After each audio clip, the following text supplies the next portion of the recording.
Oh, hey, we're live. Hey! Kind of dropped that bombshell on you. I know, I was tweeting. I was tweeting for everyone to come Well, say good. hi. Well, we can just stall while we wait for everyone from twitter.com/Katie Wayne to join us. Right? You're rude. That's not rude. You are reading too much into it. Hey, guys, welcome to the second annual Fandom Beat Google Plus Hangout. They aren't annual, but they are pretty rare. We're still kind of feeling out how can we do these and what we do. But one thing I really liked about our first one is that we took questions from the audience, so that's exactly what we're doing today. Yeah. If you are watching on YouTube, there's a little link. There's probably a little annotation thing that popped up right down there. Maybe. Just click on that. Or you can look in the description, and there's a link to ask us questions. Unless you're watching this archived, then you can't ask us questions because it's already happened. So, but we should say hi to those people who are watching the archive. Yes. Hey guys, Hello, people watching the archive. How is the future? Happy. What is it like? Oh my God! Yay! And also joining us, look who it is. Your friend and ours, Adam. Yay!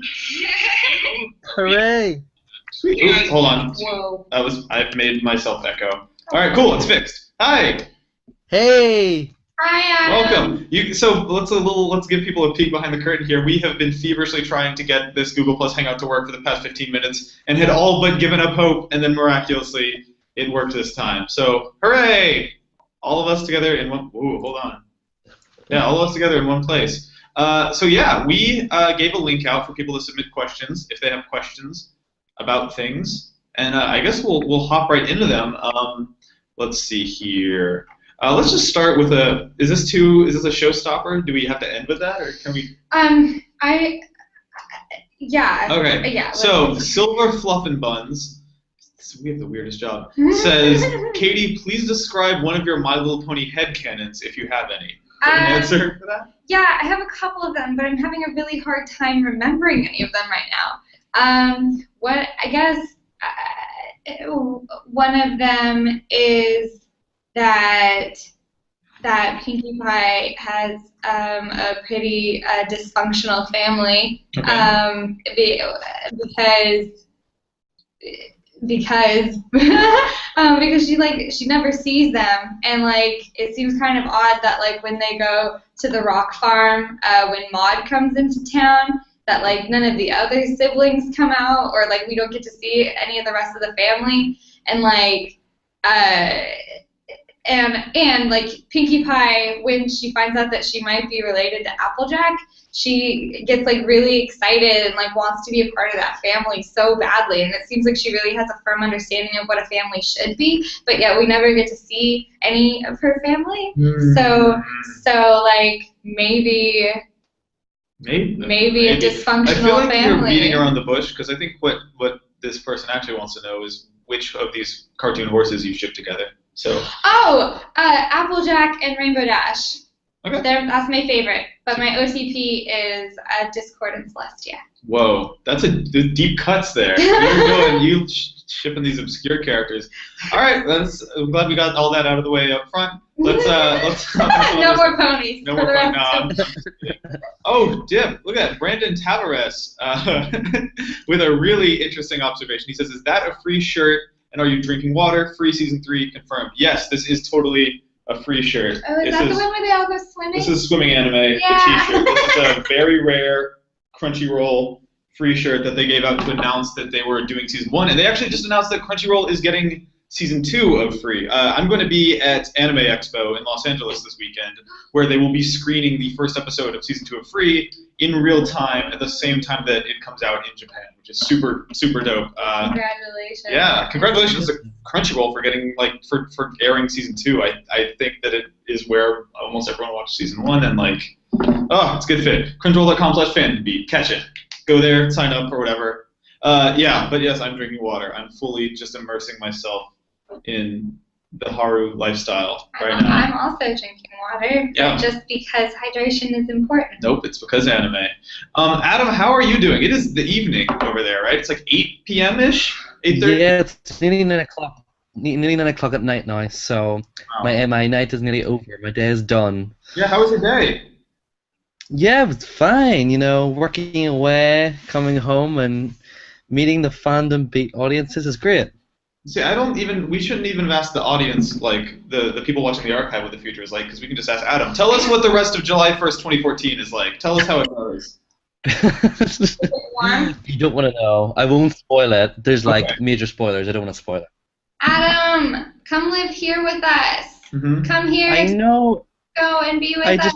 I want to be. I want to be over there as well. I mean, because VidCon has just come and passed, and it broke my heart that I wasn't there. It was I've been there the first year and the third year, and this is the fifth year, I think, or the fourth year. But I was like, oh no, I have to go back, but I couldn't get to go because I was working. But just come be here so that your work can be going to VidCon. Yeah, exactly. Just someone marry me. Someone give me a visa, please. Katie, how about it? Perfect. It's the perfect plan. We've got a question here from, man, it always happens. As soon as I say it, it disappears. His question just fully vanished into the internet, but he wanted to know, guys, have you ever gotten burned out on your respective fandoms? So, like, Adam, have you ever just been like, I can't actually watch any more K-pop videos? Has that ever happened to you? Oh, definitely. Like, I go through phases. I mean, I think in every single fandom you kind of go through burnout phases. Like, I mean, I used to be like completely, I mean, utterly, insanely obsessed with K-pop.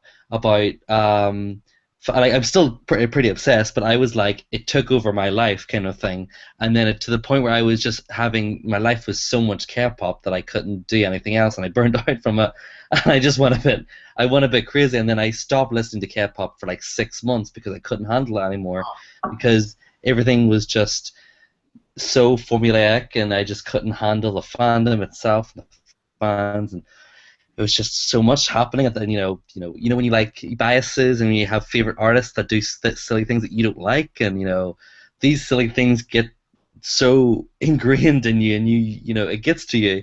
So yeah, but I go through phases. But right now I'm definitely on a high now, because I mean, with K-pop, the last year and a half, it was like I found the music a bit like they could have been a lot better. I mean, there's peak years for me. But I think 2014 is coming into a peak year again, so I'm getting really, really into it. I'm really excited again, and I think a lot of people are in the same kind of boat as well. So I mean, I think I'll probably burn out soon, because I'll get to a point where I'll peak again and then I'll crash again. Again, it's the same with most fandoms. I mean, when you start a season and you finish the season, and then you go through withdrawal symptoms, and Yeah, that makes sense. Kid, you ever just be like, I'm over ponies? Not recently, but my video that I did where it was before I was here with you guys, I did the best moments of My Little Pony Friendship is Magic, where it was the first time like I dressed up in the costumes and did impressions and like little moments from the whole show to that point, so seasons 1 through 3, and I was like, yeah, I can just marathon the whole show and like write down my favorite moments and all of that. And about halfway through season 2, I was like, holy shit, I cannot take these pastel colored fucks anymore. Like, it was bad, because, and especially like, I mean, my hatred for Twilight Sparkle is like always at a peak, and then it's a hatred now? It's been upgraded to? No, it's always been a hatred. Okay. But during that time where I was marathoning the show, it was like, she couldn't do anything. Like, she'd just be like off in the frame, and I'd be like, fucking making fun of her. It was so bad. Yeah, for me, like, for anime and stuff, it's like my relationship with anime has, I think, kind of like Adam was describing, it's gone through waves, right? So like in middle school, I had my watching stuff on Adult Swim phase, and then in high school, I had my stealing anime from the internet phase, and now I'm like sort of nearing the top of another era of like, I'm just watching a bunch of shows at once right now, and I'm starting to get that feeling of being overwhelmed, and like I can't keep up with all of them. So there are only a handful of shows that I'm like, all right, I'm gonna watch every single episode of this. Well, Makaku City Actors right now is like the show where I'm like, I have to see every single episode of this that comes out. But yeah, that's how I feel about that type of stuff. There's one question here. Oh yeah, so Simos Kat Ciaris asks, "Are you guys going to watch Sailor Moon Crystal as it's simulcast on Hulu? Starts in 4 days at 6 o'clock Eastern time." Yeah, absolutely.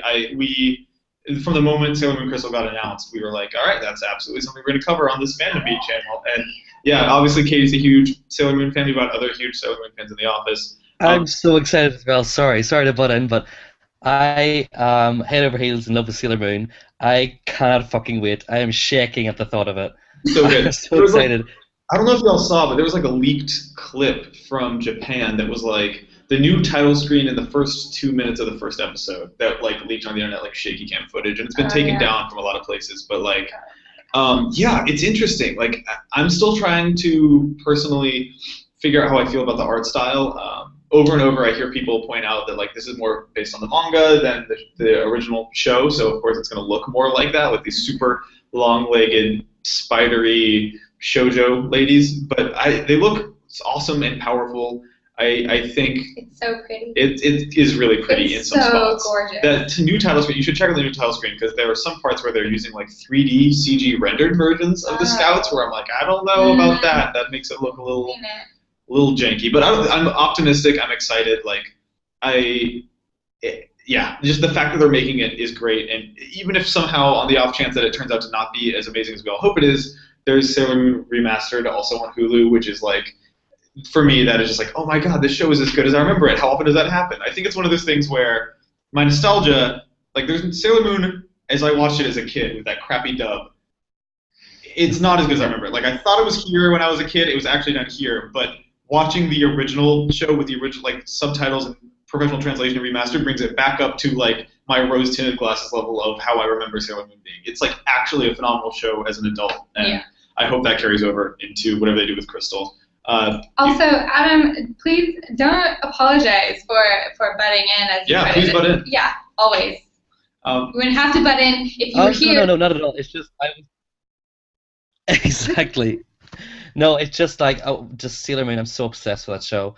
I don't know how many people are watching that actually know me, but I am dressed up as Sailor Moon for Halloween. Oh wow! And it was Sailor Moon, but I kept the beard and the hairy legs, so I was bearded Sailor Moon, and it was a fucking hit. I swear to God, people were going apeshit over it on the internet. Oh my God! So yeah, I'll link it to everyone anyway. Yeah, send us. We'll pull that up in the middle of the hangout, actually. Yeah. So Adam, while we have you, here's another question from Sammy Harkin, who says, Adam, what are your opinions on Chad Future? So for people who don't know, Chad Future is, correct me if I'm wrong, he's a white guy who is moved to South Korea and is doing K-pop, right? Am I?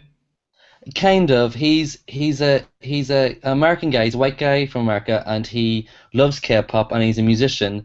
And he decided to make English versions of K-pop songs.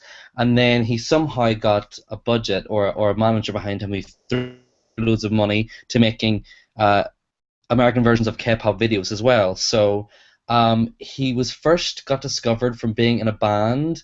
And the name escapes me, but it was like a K-pop boy band, but they were all American, like white guys, but it was all K-pop styled with English lyrics.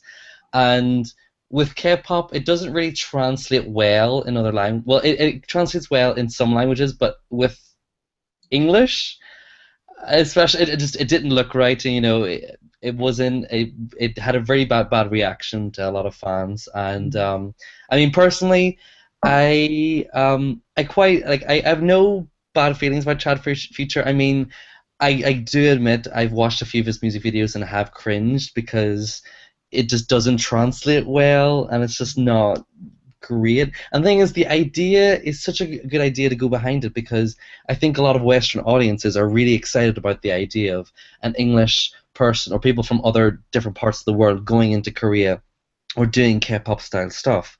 But I think the general opinion is that he's not executing it as well as people would like it to do.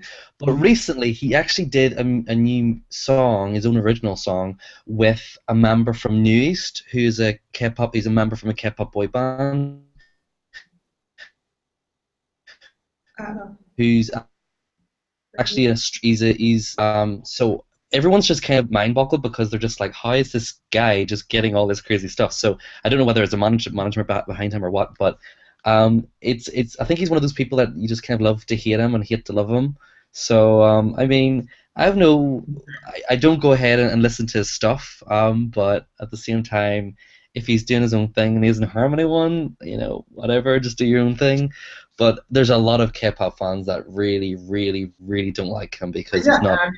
I feel like I understand that apprehension. I think there's something a little like, I don't know. I don't know that much about the situation, obviously, but there's something that gives me pause about the idea of like white dude like appropriating K-pop and making it his own. Like it's kind of, I don't know. I feel like that's maybe not our thing, but it's a tricky relationship for sure. So here's one that Katie has selected. Rapidly changing subjects, just full-on whiplash here. Capper General says, "Who are you rooting for? USA versus Belgium in 20 minutes. Probably closer to 10 minutes now." I picked it just cause Capper. Hi Capper, love you, kiddo. But I don't watch football. I chose it because Capper said it. So I mean, because I didn't think that he would participate. But he did, so I'm just like, Capper. But yeah, so I mean, I guess. Adam, do you have any football feelings? I mean, I come from a family who loves football, but I'm not the greatest football fan. But I do have my favorite football team and stuff like that. But I've been trying to avoid the whole World Cup because it's just everywhere at the moment. I just can't. It's just too much in my face. But I mean. If Katie's gonna answer the question, I mean, like, I don't know. I think I don't want to say Belgium, but probably Belgium.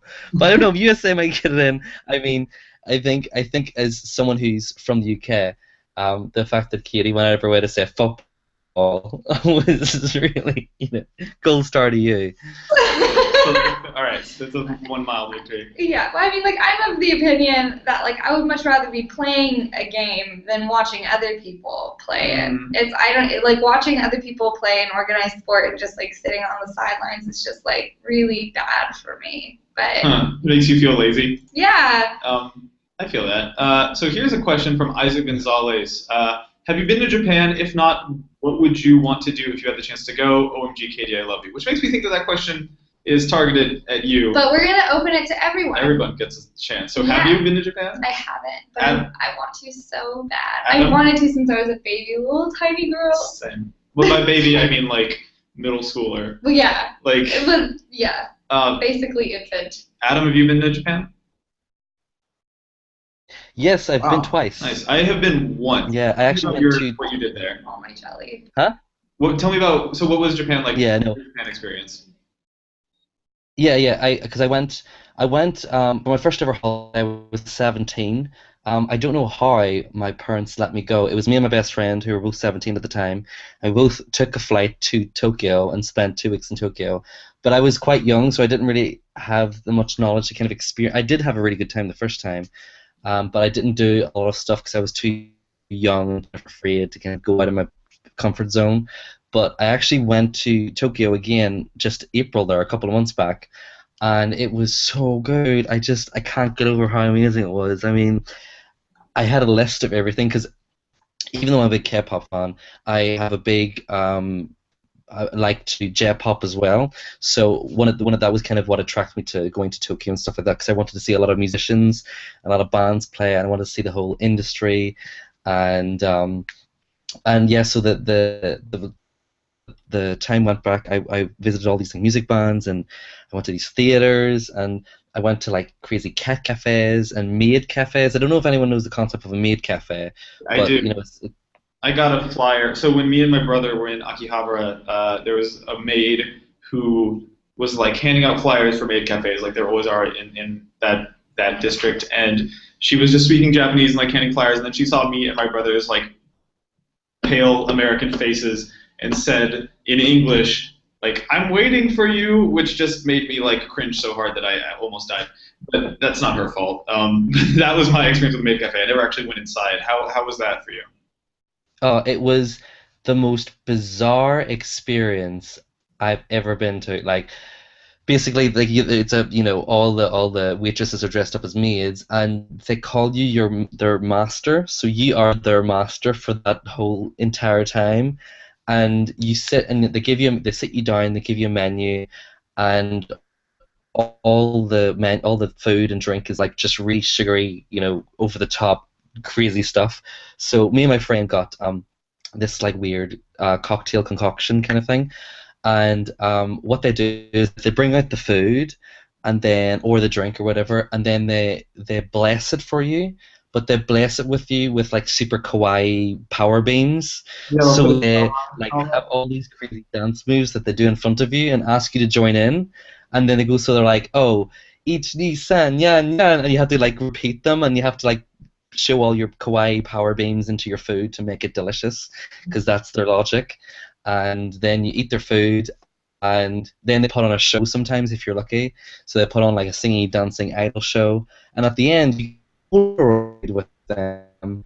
And my Polaroid is actually over there. I'm going to grab it now so I can show you guys. Word. So 1 second. My understanding is that like all the food in maid cafes is just pretty much terrible. Like it's very much about the companionship and the experience and not the food. Like it's expensive and a little bit gross from a pure culinary perspective. Yeah, I mean it's just from an outside perspective, it's bizarre and weird to just experience it. But I mean, there was people here, the people at the restaurant that looked like they went every single day, and they had that kind of glazed eye look to them, which was really terrifying and really creepy. But for the most part, it was an interesting experience. And anyway, so this is the Polaroid that I got with my maid. I wonder if you guys can see this here. Yeah, here. Oops, sorry. Be quiet. Sorry, I can't talk. Oh man, Kagami. Okay, I like this pause at least. Yeah, no, they asked me to put some pause on, and I posed, and yeah. So, and that was it, and then I went on my merry way home and was wondering what the hell happened. Yep, I feel like that would be one of those things that just makes life feel surreal for like a week. Let's see here. Let's bump through a couple more questions before we shut things down. Why aren't we shutting things down at 1:30? Oh, all right, fine. Yeah. We'll keep going. We got plenty of questions. That was what I was told. Yeah. So, all right, then let's stick around. So, Affectionate Ineptitude asks, have you guys considered covering classic anime on Behind Anime Lines? Yeah, absolutely. I'm trying to figure out a way to cover Sailor Moon Remastered. I also want to revisit Cowboy Bebop because that show was really formative to me in my youth. Probably have the homie Max Scoville in for that one because he has a lot of loud opinions about Cowboy Bebop. But yeah, totally. Like it's weird. Because like the show launched in the spring and beginning of summer, and because there's like 24 spring anime shows to cover, and then like in basically a week all these summer animes start launching. It's really tempting and it makes a lot of sense for us to be covering what's coming out right now. But then once we sort of get through that and hit that lull, yeah, absolutely. And it's something we've already talked about and we're really, really open to. Katie has started obviously covering season 4 episodes of My Little Pony that we missed because of when that show launched, and maybe we'll go back and do throwback pony stuff eventually if it comes down to that. Throwback, and then Adam also is not strictly covering contemporary K-pop releases, but is also talking about some of the best groups ever, soloists ever. I remember, when you were telling me the people who you were going to put on that top 5 female artists video, I was like a little shocked by some of the people who were missing, and then I actually watched the episode and saw the disclaimer that it is they have to be soloists who are not in active like groups, and I was like, okay, all right, that now I understand why CL is not on there. Yeah, I mean, for that list in particular, I mean, the only person I didn't put on, which I completely forgot, and I actually was ashamed of myself, was a girl called Lee Hyori. But the thing is that she was actually a part of a band in the 90s, so I think my opinion is going to be like, since she was in a band, I'm going to classify as her, but she is one of the most, besides Boa, she's up there as the #1 female soloist. But we did get a few comments being like, "You didn't include Lee Hurry? Like, what's going on? Why? I don't understand. What's your logic?"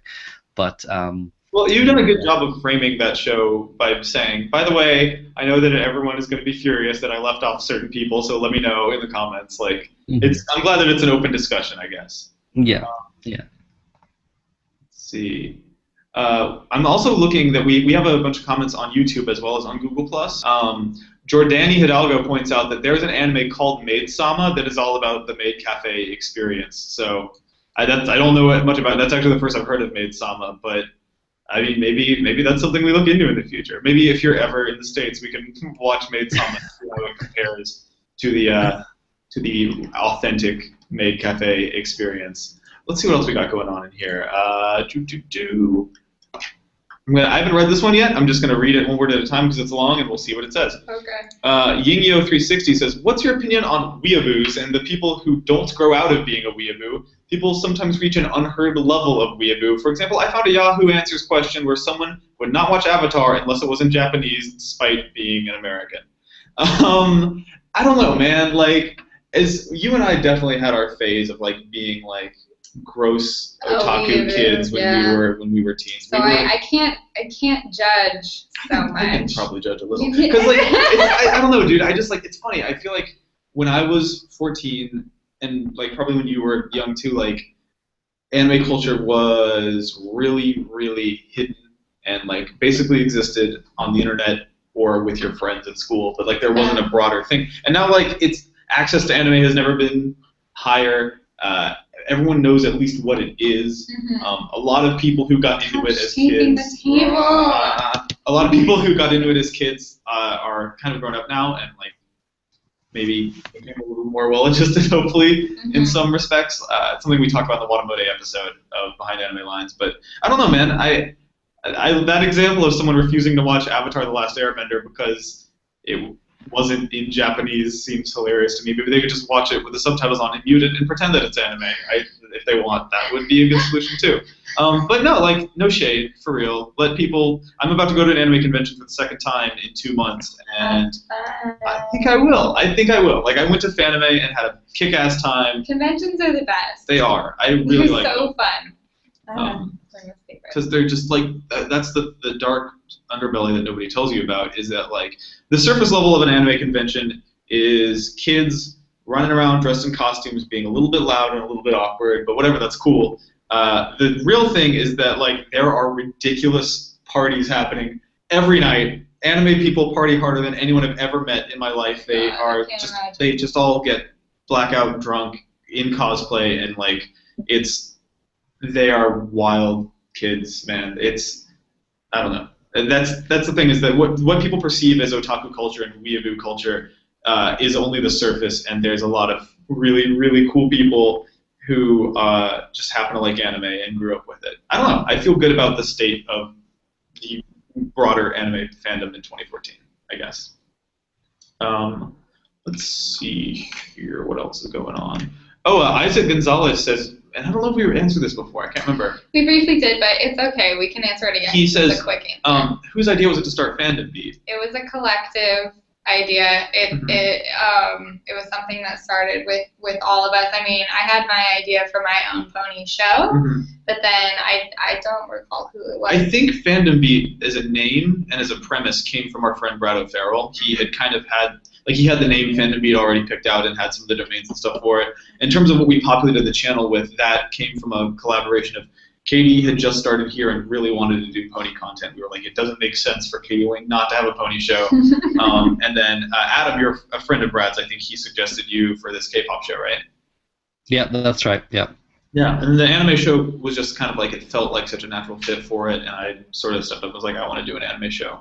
In part because it's forcing me to keep up with anime as much as I wish I did before this show. Like there are a lot of shows I wanted to watch, but I would never have forced myself to watch because of like other obligations at work and stuff. And now I'm like, I can watch anime at work and I'm not get in trouble. So yeah, exactly. That's probably like the best part about this whole thing is like when I started working here, I would watch the new Pony episodes on lunch. Yeah. And then sometimes people will come up to me and be like, "What are you doing?" And I'm like, "I'm on lunch. I can watch this." but now it's like I watch Pony whenever I want to for work, and no one says anything. It's just like, yes. You just call it Pony now? What? I watch Pony. Yeah. What are you doing? Poni. Just watching Pony. Let's see here. Oh, so this one is pretty specifically for Katie, I think. Let me find the costume one. Oh yeah. So there was they just like unload and reload. I thought I did, right? This is hard. I know. Cool hangouts are hard. Oh, that one. Oh, here we go. So Amuro Gabe asks, where does the wardrobe for Friendship is Recapped come from? Like the outfit for Pinkie Pie. Did Katie already own that? Was it bought for the show? Did Revision 3 already have a Pinkie Pie costume there? I will tell you that it is not the third one. Yeah. There was not just a Pinkie Pie costume lying around. So it's a mixture. All of the wardrobe for Recapped comes from some of it I already had, like the Twilight Sparkle costume, the Applejack costume, the Fluttershy costume. I don't like Fluttershy's costume. I have a vision for Fluttershy, but I have yet to find that outfit lying around. But what will happen? I did not have a proper outfit for Pinkie Pie, I had one for Rainbow Dash too. But what happens is we go through the episode, and if there's a new character in the show that I don't have a costume for, we go out to a thrift store and we get a wig and a costume. And there have been some real last minute oh god, we have to throw together a costume for this. Tell us the story of how you wound up with the Xbox shirt for for what's his name? Okay, so Tyrek, the bad guy for the finale, honestly, one of my most favorite costumes in the whole world. And it was so great. We're there, and I'm I just straight up don't have a costume for this guy. But the day before, Max, one of our producers, went out and got some devil horns, and I was okay, cool. So I can just use the Discord wig, and then if anyone has a black T-shirt, then that'll be fine. And so what it originally was just Discord's wig with some horns and a black shirt. But then Max was well, I have an Xbox One T-shirt, and I was yes, perfect, nailed it. Gotta get that's a really subtle joke. What was there? And then together somehow we created this beautiful thing where they cut off my sleeves and the bottom of the shirt, and then made a weird headband so it could be really throwy, and then the whole arm joke came about because our cameraman was really, really buff, and I was as this guy keeps eating magic, he just keeps getting buffer and buffer, so someone come and be my arms. Oh my god, it was amazing. It was really good. No, you're looking for Tyrek. T-I-R-E-K. Sweet. I just want to see if I can't pull up the frame of it. What was that episode called? Twilight's Kingdom Part 2. Meantime, Adam, we've got a question for you from YouTube. Apocalypse R asks, Adam, I've always wanted to go abroad. How was the process of interacting with people in Japan, and how was your process to adapting to a country where everyone speaks a different language from you?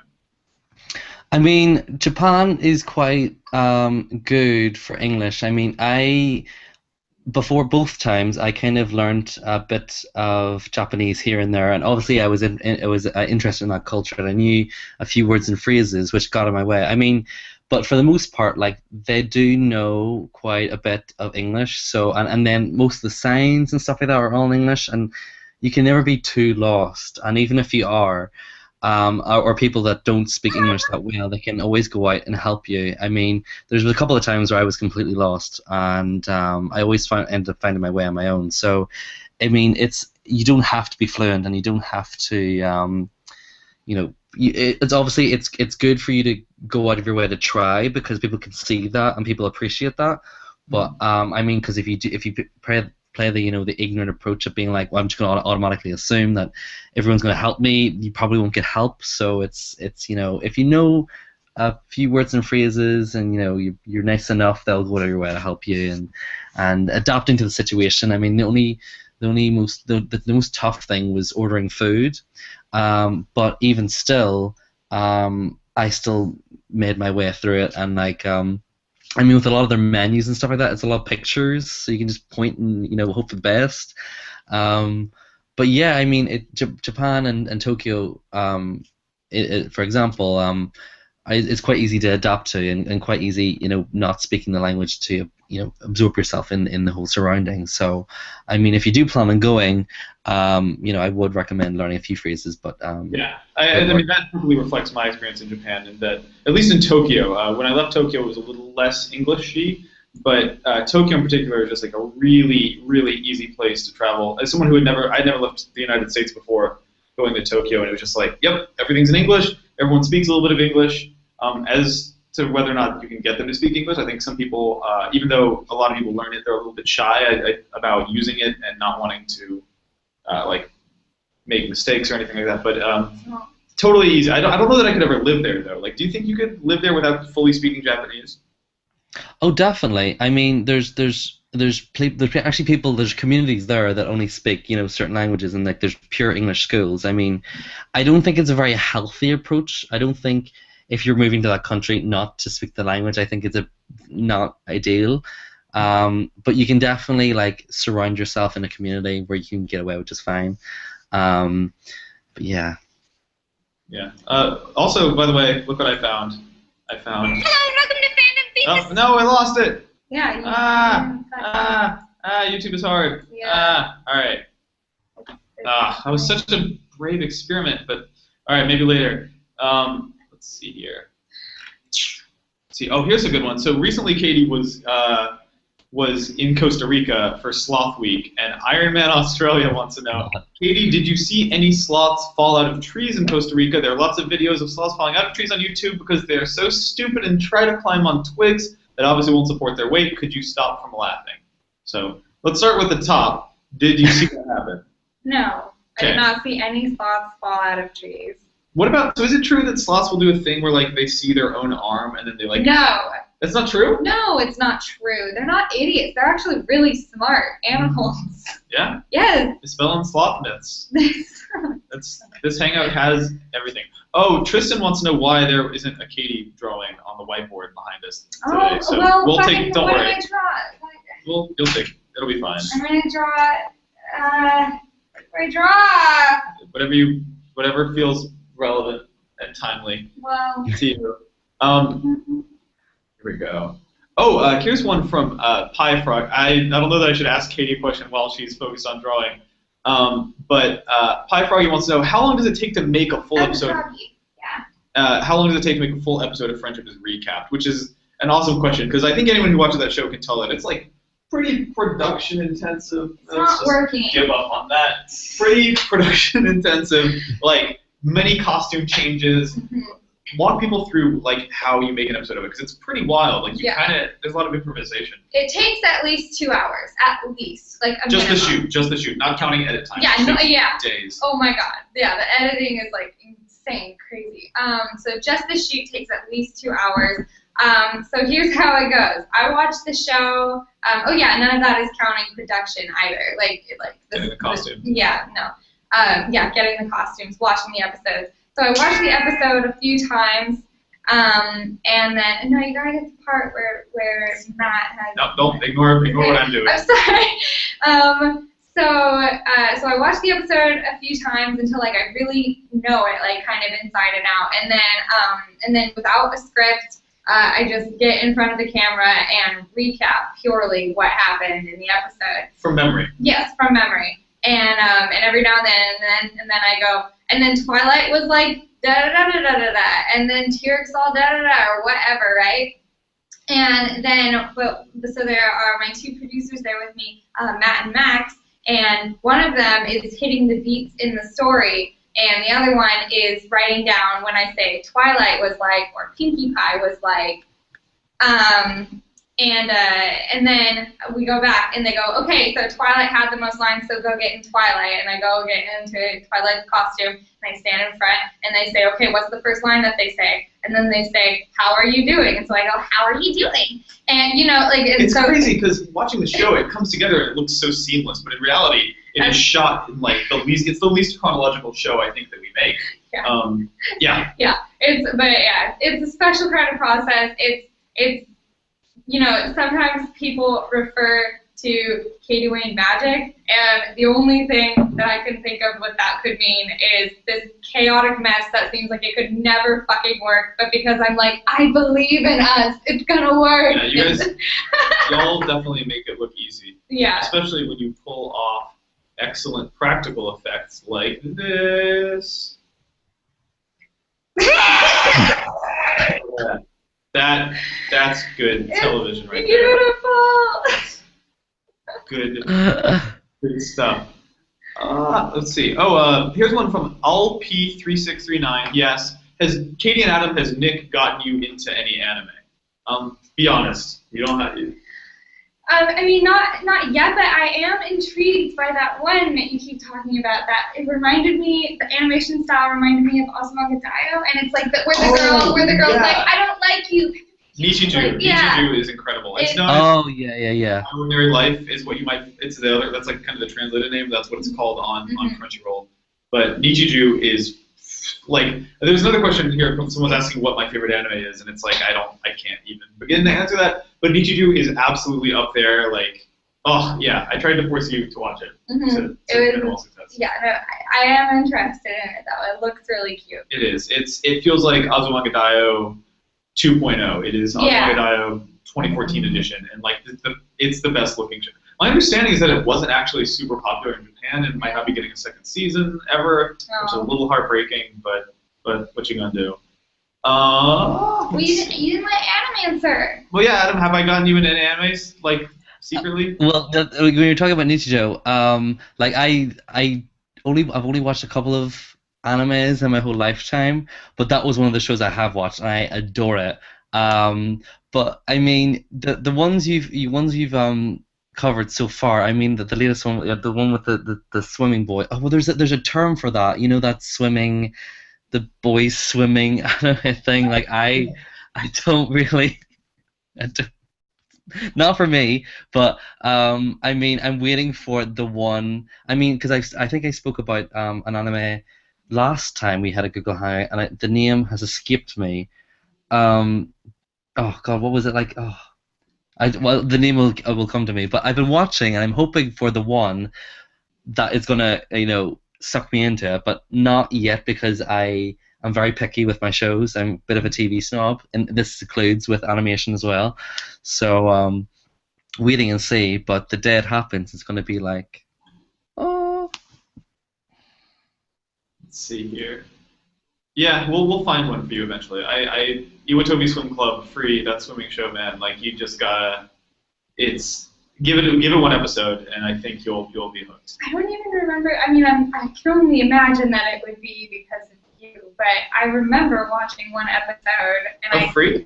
I swear to God, it can only be because of you. But it was bizarre. It was just I think it came about because we were talking about the big boob anime girls with like glorious panty shots everywhere, and I was like, that's really dumb. And you were like, but look, here's like the boy version of that. And I was like, yeah, that's exactly what that is. That's hilarious.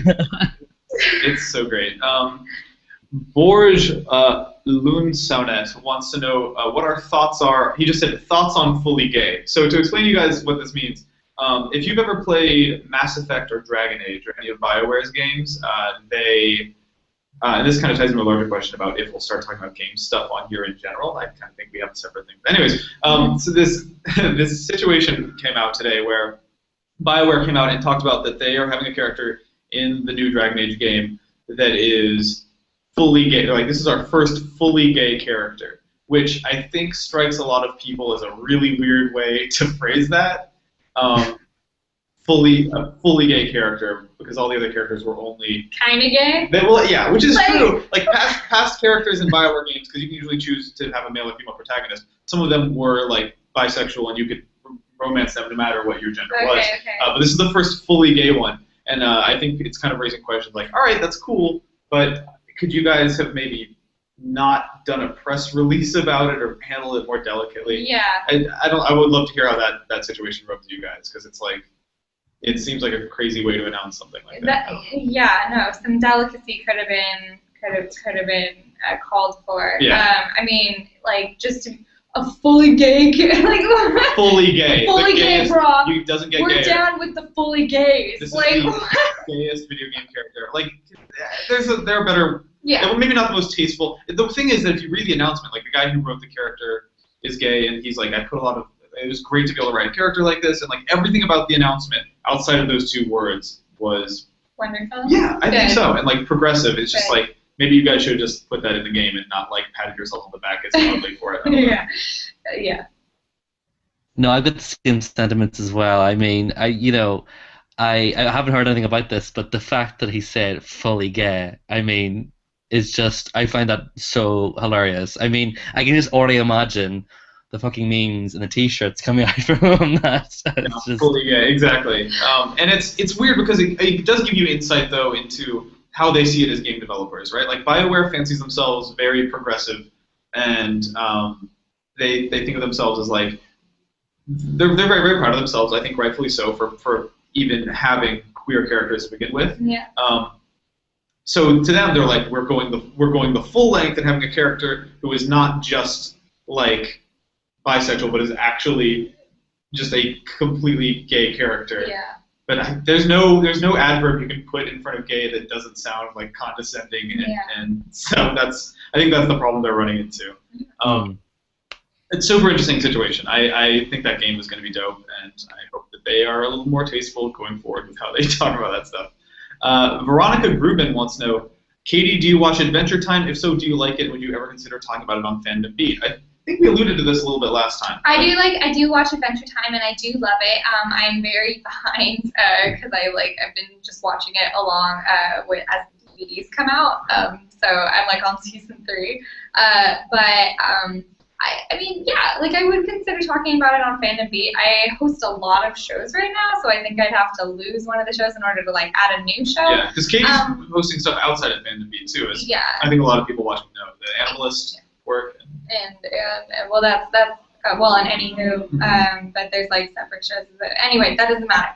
I don't know. I've been kind of playing around with this. Like on the one hand, it's like I think what she might be asking, because it's something that I've heard other people ask me, is if I'm going to do recaps of other shows the same way that I do Pony. But I don't know, because what that turns into is like then Recapped is like a whole show.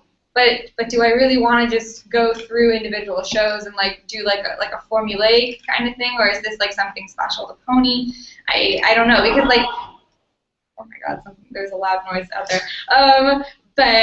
Like I feel like you know, like Pony is kind of a special thing because they're mostly female protagonists, and whereas like maybe I could do a Bubblegum or a Marceline, like I for sure can't do a Jake or Finn, and like just because I'm a woman and like, you know, I can kind of get the cadence and stuff in there, but that's about it.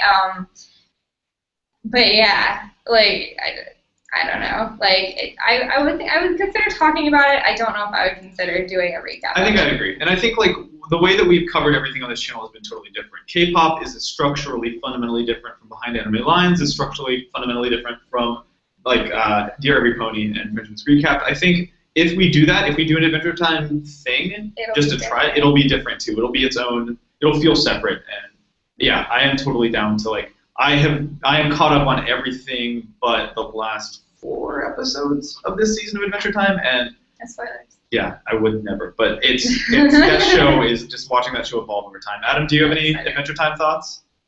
Oh, I adore it. You know, it's one of the best shows. I like Katie. I've got quite a bit to catch up on because I've just had so many other shows to get through, and then it's kind of taken a back burner.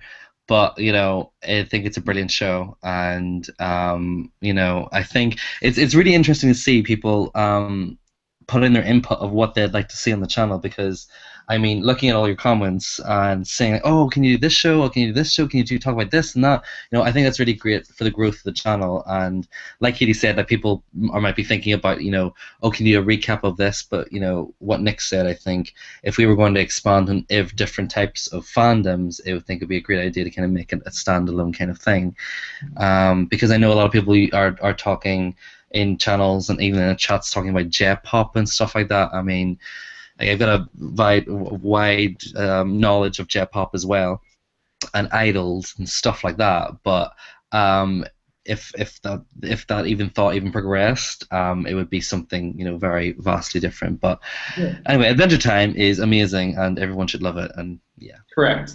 That is the right answer. It always weirds me out when like I don't begrudge people for their taste or for their interest usually, except for when they tell me that they don't like Adventure Time, and then I just don't trust that person on a fundamental level.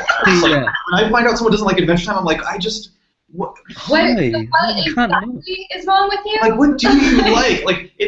Name anything about that show that could be improved. The scripts are so funny. It's adult without ever crossing over into being gross. It's not a show that would be improved by being uncensored because they strike the tone it's flawless.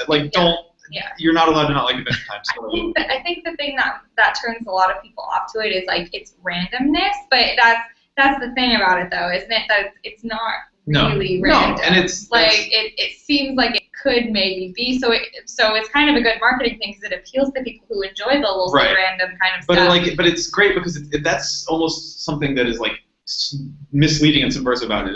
It's gonna pull in. I think that's why it's so successful. Why you see Adventure Time shirts and Hot Topics everywhere, is because it pulls in the Invader Zim kids and stuff, but then actually has character progression and development and depth and a dark ass backstory. Dark. It's so good.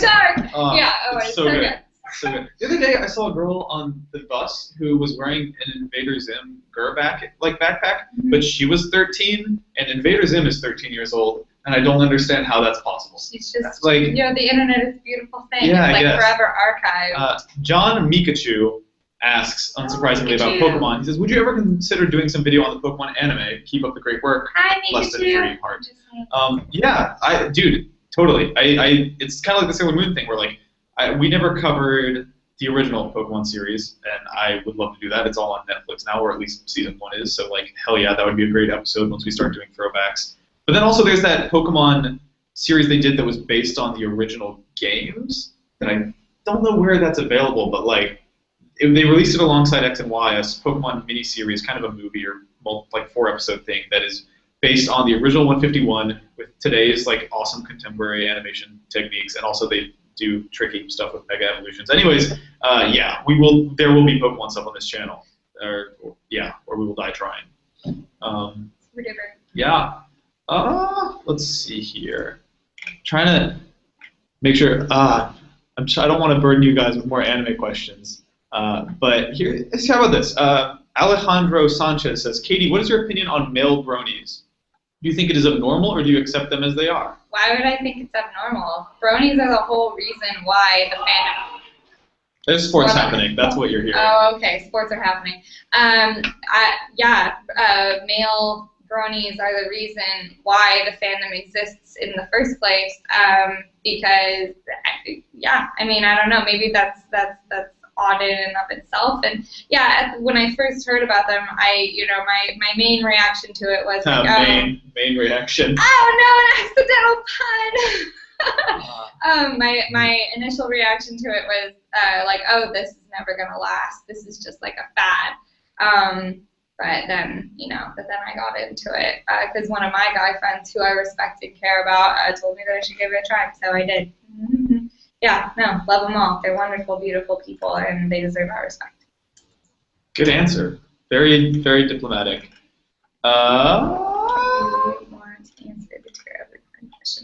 Yeah. Okay. Fine. Well, we only have 3 minutes left, so we'll do that. Actually, real quickly, I'll answer Jamie Wong. Have you seen No Game No Life? Yeah, I watched the first episode this weekend. Apparently, that show, if you look at the front page of Crunchyroll at the most popular shows, No Game No Life just passed Naruto, which is no show has passed Naruto, I think, in years or something like that. Did it? Yeah. Yeah. In popularity for the day, No Game No Life was more popular than Naruto. I watched the first episode. I have some problems with the way that they're treating the little sister character that skews me out. It's hey, the first time you see her, it's an 11. She's hi, I'm 11. Here's my underwear, and I'm this is the worst. But I'm gonna grit my teeth and tough it out because there's cool world building, and it seems like an interesting universe. But I just wish anime could maybe not be gross sometimes. That's my answer. I'll keep watching No Game No Life because a lot of people I respect insist that it's good. And then lastly, let's close out, I think, with this question on Dear Every Pony. Amaro Gabe says, will Dear Every Pony make a return? Because you've been focused on doing recaps. All recaps. Okay, so here's the thing. Maybe.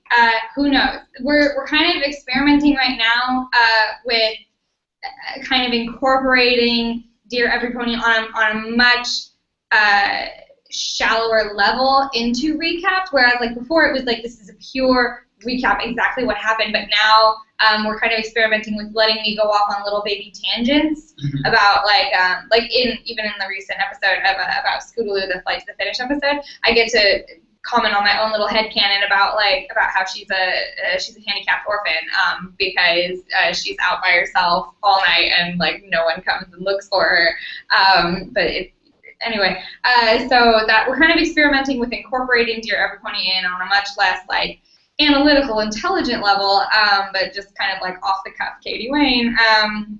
But I don't know. It's kind of in a way up to you guys. If you really want Dear Every Pony to come back, then we can like try to make that happen, or maybe have it be less of analyzing every single episode as it goes, and making it more of like here are the top 5 background ponies, or here let's just talk about Rainbow Dash for an episode.